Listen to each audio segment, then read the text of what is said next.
Hello everyone, welcome back to my channel. আজকে আমি আপনাদের সাথে শেয়ার করব দারুণ স্বাদের লোভনীয় একটা রেসিপি।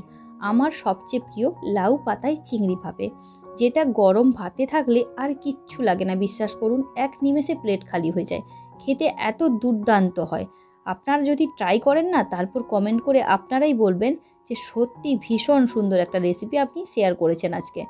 তো চলুন রেসিপিটাকে দেখে নিন কেমনভাবে বানাবেন। খুবই ইজি, খুবই সিম্পল।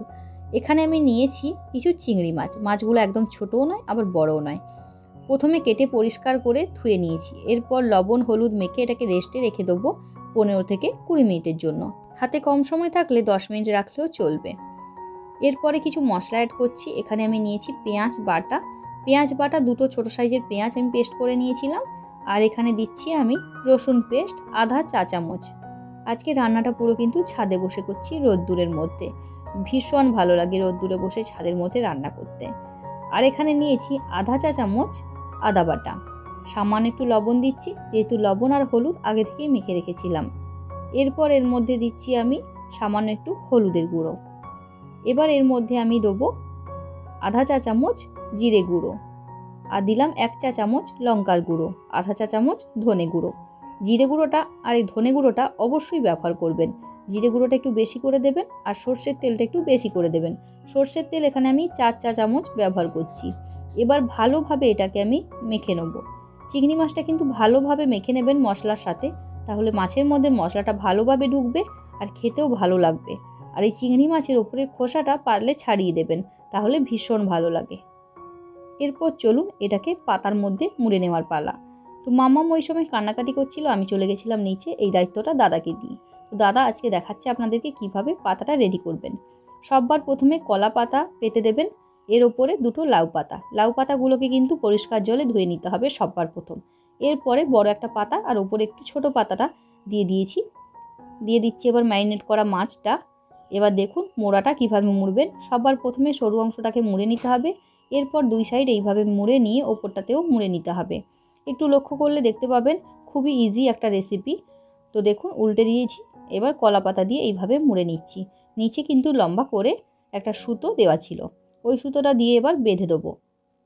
এটা মোড়া কিন্তু খুব একটা কঠিন নয়, খুবই ইজি। একটু লক্ষ্য করলে আপনারাও পারবেন। একইভাবে সবগুলোকে আমি রেডি করে নেব।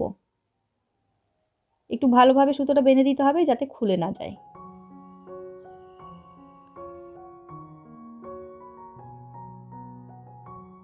একইভাবে সবগুলো বাঁধা আমার হয়ে গেছে। এবার চলুন কড়াইতে স্টিমে বসানোর পালা। সবার প্রথমে একটু বেশি করে জল দিয়ে দিতে হবে কড়াইতে, যেহেতু এটা 15 মিনিট কি 20 মিনিট মতো টাইম লাগে হতে, তাই একটু বেশি করেই জল দিতে হবে যাতে জলটা শুকিয়ে না যায়। ওপর থেকে একটা স্ট্যান্ড দিয়ে স্ট্যান্ডের ওপরে আমি একটা একটা করে দিয়ে দিচ্ছি। আপনাদের কাছে স্ট্যান্ড যদি একটু অন্যরকম থাকে তাহলে আপনারা ফুটো থালাও এর ওপরে দিয়ে, মানে স্ট্যান্ডের ওপরে দিয়ে সাজিয়ে দিতে পারেন পাতাগুলো। ঢাকনা দিয়ে ঢেকে স্টিমে রাখবো আমি 15 মিনিট। 15 মিনিট পরেই কিন্তু পাতার কালারটা দেখে বোঝা যাবে যে ভেতরটা কুক হয়েছে কিনা। তো চলুন বন্ধুরা, দেখা হচ্ছে 15 মিনিট পরে। এখন কিন্তু গ্যাসের আঁচ লো টু মিডিয়াম থাকবে। তো বন্ধুরা 15 মিনিট পর ঢাকনাটা খুলছি। তো কালারটা কিন্তু এখনো চেঞ্জ হয়নি। চলুন আর 5 মিনিটের জন্য এটা আমি ঢেকে রাখবো।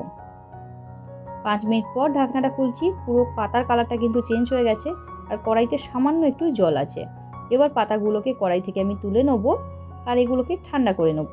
ঠান্ডা হওয়ার পর আপনাদেরকে খুলে দেখাবো যে ভেতরটা কি সুন্দর হয়েছে। আর এটা যখন আপনারা খুলবেন তখন কিন্তু পুরো গন্ধে বাড়ি মমো করবে, আর খেতে দুর্দান্ত হয়। অবশ্যই একবার ট্রাই করবেন কিন্তু। আমার তো ভীষণ ভালো লাগে। আপনাদেরও কাদের ভালো লাগলো সেটা কমেন্ট করে জানাবেন কিন্তু। চলুন পাতাগুলো এখন হালকা ঠান্ডা হয়ে গেছে, এখন আমি এগুলোকে খুলে দেখাচ্ছি। এই রান্নাটা কিন্তু গরম গরম ভাতের সাথে খেতে দুর্দান্ত লাগে, আর কিচ্ছু লাগে না। পুরো ভাতটাই এই রান্নাটা দিয়ে খাওয়া হয়ে যায়। অবশ্যই একবার আপনারা বাড়িতে ট্রাই করবেন, আর তারপর আমাকে জানাবেন যে আপনাদের খেয়ে কেমন লাগলো। তো চলুন পাতাটা এখন ফাটিয়ে আপনাদেরকে দেখাই।